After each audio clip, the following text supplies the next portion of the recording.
Soren BJP के संपर्क में है, जिसको लेकर बयानबाजी भी तेज है। पिछले कई दिन से हेमंत सोरेन और कल्पना सोरेन दिल्ली में थे, तो ऐसे में सवाल यह है कि क्या दिल्ली में कुछ वाकई राजनीतिक खिचड़ी पक रही है।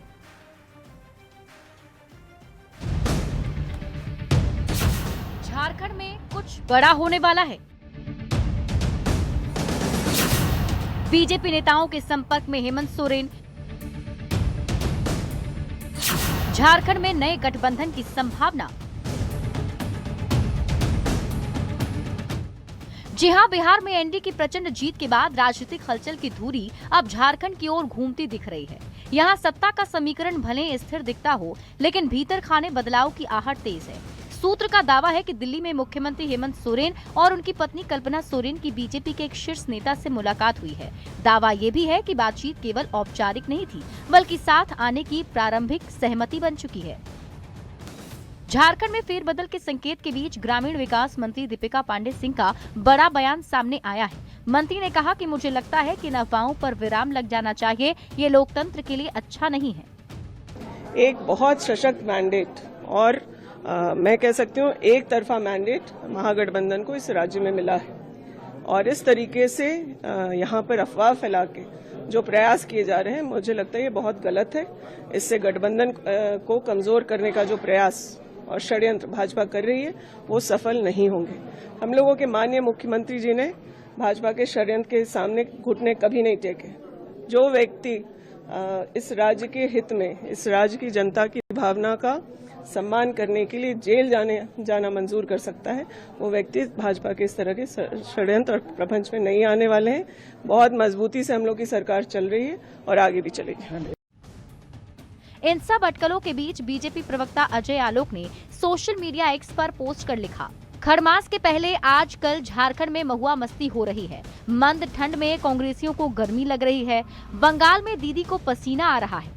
पूर्व सांसद फुरकान अंसारी ने इस हलचल को अफवाह करार देते हुए कहा, आदिवासी समाज अपना हक लड़कर लेता है, भीख की जरूरत नहीं होती। जो हमारा हक बनता है उस संघर्ष करके लड़के हम लेना चाहते हैं, और झारखंड के जो मुख्यमंत्री हैं उसको लड़के लेने की शक्ति है, वो लड़के लेंगे। जाहिर है झारखंड की राजनीति उस मोड़ पर खड़ी है जहां किसी भी क्षण नया गठबंधन, नई दिशा और नए शक्ति संतुलन की घोषणा हो सकती है। ये केवल सत्ता परिवर्तन का मामला नहीं, बल्कि राज्य की सामाजिक और आर्थिक चुनौतियों के समाधान की दिशा में भी बड़ा कदम बन सकता है। फिलहाल शीर्ष स्तर पर चर्चा तेज है और परिवर्तन की आहट भी साफ सुनाई देने लगी है। न्यूज़ 18 के लिए ब्यूरो रिपोर्ट।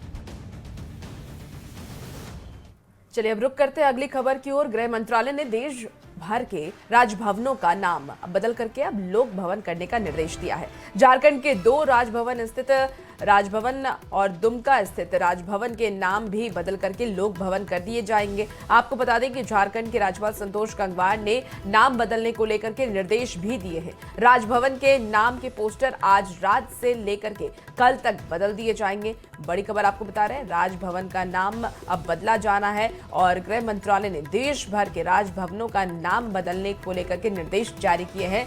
अब राजभवनों का नाम बदल करके लोक भवन करने के निर्देश जारी किए गए हैं। झारखंड के 2 राजभवन जो कि रांची में स्थित है और एक दुमका में स्थित है, उन दोनों का नाम बदला जाएगा और राजभवन का नाम बदल करके अब लोक भवन कर दिया जाएगा। झारखंड के राज्यपाल संतोष गंगवार ने नाम बदलने को लेकर के निर्देश भी दिए हैं। गृह मंत्रालय के आदेश के बाद देश भर के राजभवन का नाम बदला जा रहा है। राजभवन अब लोक भवन के नाम से जाना जाएगा। लोक भवन जिसका मतलब होता है कि जनता का भवन। जब हम राजभवन का जिक्र करते हैं तो झारखंड में आपको 2 राजभवन मिलेंगे, जिनमें से एक रांची और दूसरा दुमका। दोनों ही राजभवन के नाम को बदलकर लोक भवन करने का निर्देश यहाँ के राज्यपाल ने भी दे दिया है, यानी जल्द ही दोनों का नाम बदल दिया जाएगा। राजभवन के सूत्रों की माने तो आज रात से लेकर कल सुबह तक इसके नाम को जो है वो बदल दिया जाएगा और ये अब लोक भवन हो जाएगा। अगर आप लोक भवन की बात करें, ये इस वजह से ताकि ये जनता से एक जुड़ाव की तस्वीरें निकलकर सामने आती है। जिस जगहों पर भी राज शब्दों का प्रयोग है उसे मोदी शासित जो सरकार है वो चाहती है कि राज को हटाकर यानी राजा के काल को हटाकर अब उसे जनता के काल में तब्दील किया जाए। इस वजह से आपने कर्तव्य पथ का नाम राजपथ की जगह पर सुना था। इसके साथ साथ कई जगहों के नाम बदलने को लेकर प्रस्ताव भी पारित किए गए हैं। अगर हम राजभवन का जिक्र करें तो इस राजभवन का यानी झारखंड का जो राजभवन है इसका भी इतिहास पुराना रहा है। अगर हम पूर्व के कालों की बात करें